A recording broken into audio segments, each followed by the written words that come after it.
This is a short video to summarize the concepts we covered in the valuation module. Enterprise value is a very useful concept. I hope you'll find it to be simple to understand using the analogy of a car.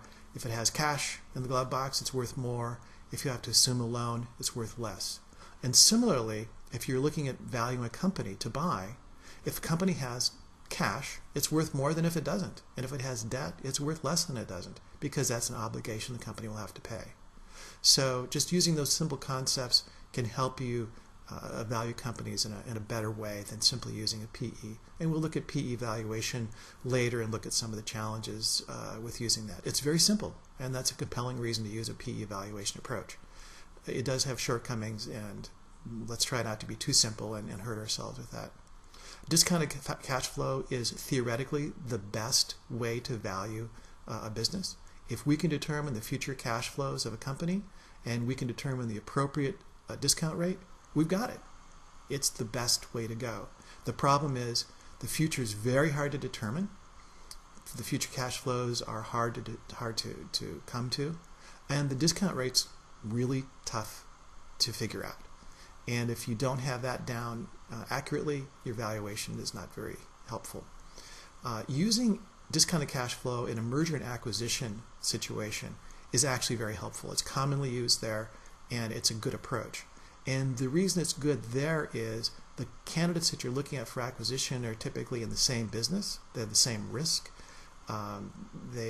Therefore, the discount rate you don't have to worry about. And you can compare the businesses side by side and get a much better feeling for which is the better one you might want to buy.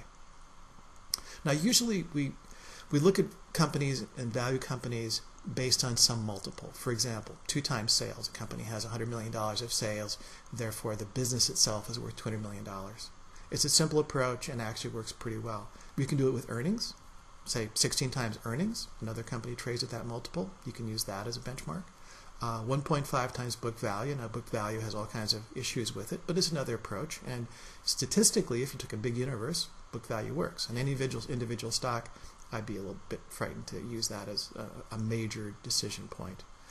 You can even use this for retailers. They're sometimes valued based on some multiple of square feet of retail space. X times the number of square feet of retail space gives you the value of the business.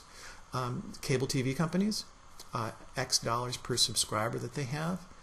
Sometimes early in an industry where there are a lot of new subscribers to come on, they'll use some dollar value per house passed. Not necessarily subscriber, but subscribers and potential subscribers. And that's how those businesses are transacted when those are bought and sold.